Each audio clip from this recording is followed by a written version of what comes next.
अस्सलाम वालेकुम व्यूअर्स। अल्लाह से उम्मीद करती हूँ कि आप सब खैरियत से होंगे।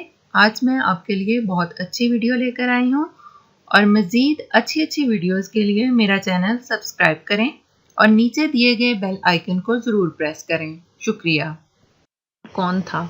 काश ये अपनी जानों पर जुल्म ना करते और हमारा मुतबरक और मुहतरम हरम काबा ज़ख्मी ना होता।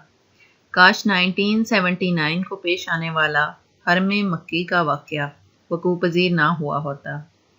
हज ख़त्म हुए अभी सिर्फ 20 दिन ही गुजरे थे और नए इस्लामी साल बल्कि नई इस्लामी सदी यानी 1400 हिजरी का पहला दिन था।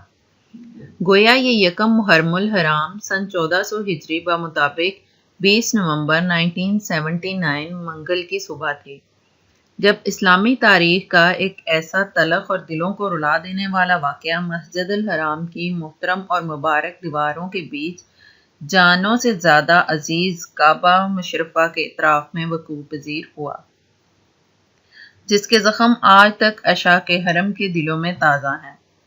नई सदी की पहली सुबह जब इमाम हरम काबा शेख अब्दुल्ला बिन सबील ने नमाज फजर का सलाम फेरा ही था कि चंद आदमियों ने इमाम साहब को घेरे में ले लिया। उनमें से कुछ लाउड स्पीकर पर काबिज हो गए, कुछ मस्जिदुल हराम के मीनारों पर चढ़ गए और कुछ मुसल्ला अफराद ने मस्जिद के दरवाज़ों का कंट्रोल संभाल लिया। क्योंकि हज ख़त्म हुए अभी ज़्यादा दिन नहीं हुए थे, इसलिए दूसरे मुल्कों के हाजियों की अभी कसीर तादाद मक्का मुकरमा में ही मुकीम थी, जिसकी वजह से जब ये दिलसोज हमला उम्मत मुस्लिमा के दिलों पर किया गया तो इस वक्त हरम शरीफ में 1 लाख के करीब नमाजी मौजूद थे। इन हमलावर ख्वारिज का सरगना जहिमान बिन सैफ अल तईबी था और इसका ताल्लुक सऊदी अरब के इलाके नजद के एक ताकतवर घराने से था।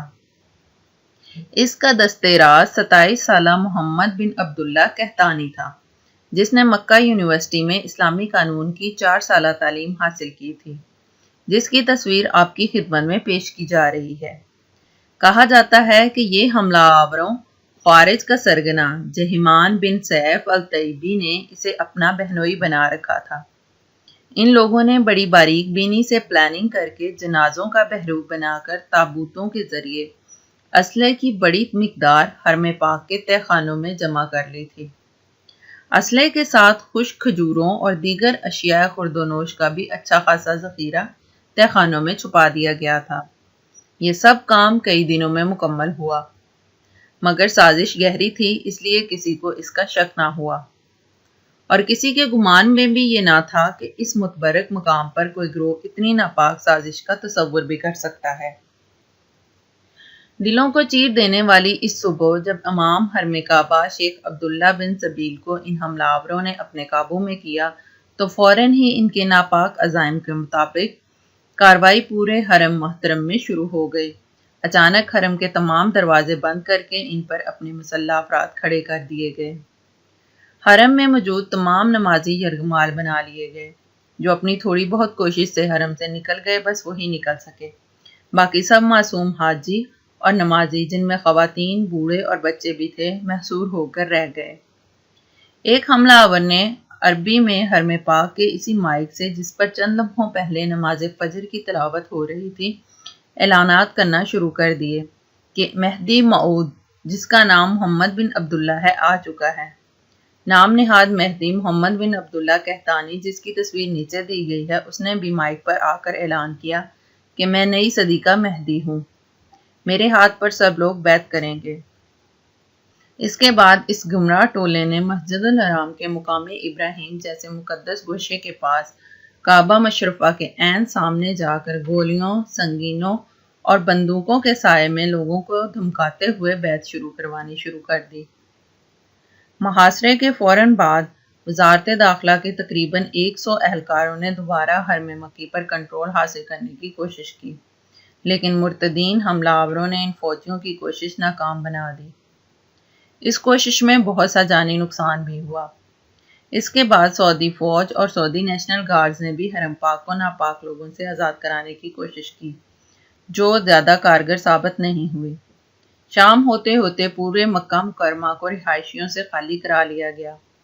سعودی فرمانروا شاہ خالد نے 32 علماء پر مشتمل سپریم کونسل کا اجلاس فوری طور پر طلب کر لیا۔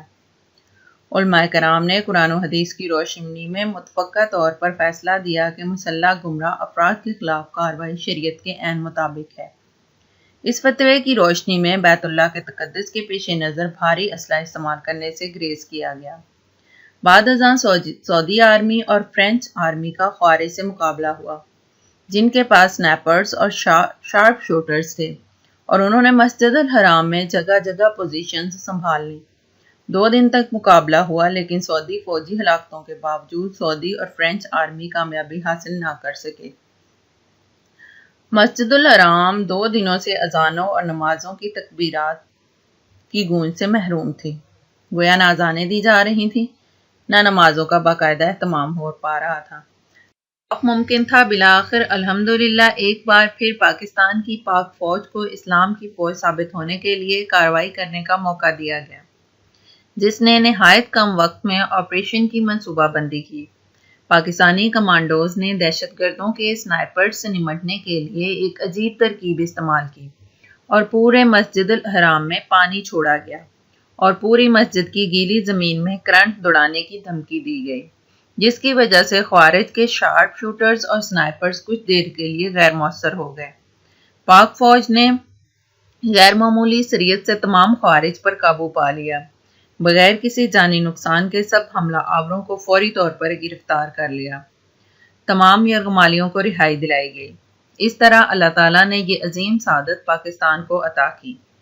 اللہ ہمارے ان روحانی مراکز مکہ مدینہ کو ہمیشہ قائم دائم رکھے اور انہیں حاسدوں کے شر سے محفوظ و مامون رکھے، آمین۔ خوارج کا مکمل صفایا کرنے کے بعد 7 دسمبر 1979 کو دوبارہ حرم شریف کو عبادت کے لیے کھولا گیا۔ گویا 16 دن حرم پاک میں اذانیں، نمازیں اور طواف ممکن نہ ہو سکا۔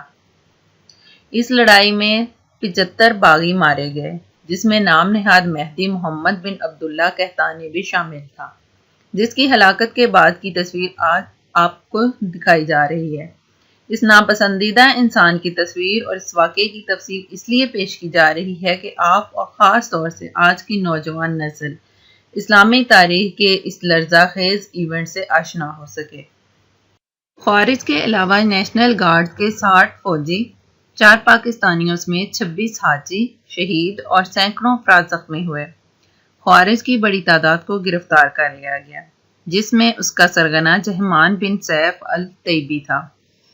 سزائے موت پانے والے مرتدین میں سے 41 سعودی عرب، 10 مصر، 6 جنوبی یمن اور 3 کویت سے تعلق رکھتے تھے، جبکہ عراق، سوڈان اور شمالی یمن کا بھی ایک مرتد شامل تھا۔ کیس کے بعد ان تمام ملزموں کے سعودی قوانین کے تحت سر قلم کر دیے گئے۔ اللہ ہمیں ایسے فتنہ اور شر انگیز لوگوں سے بچنے کی توفیق عطا فرمائے، آمین۔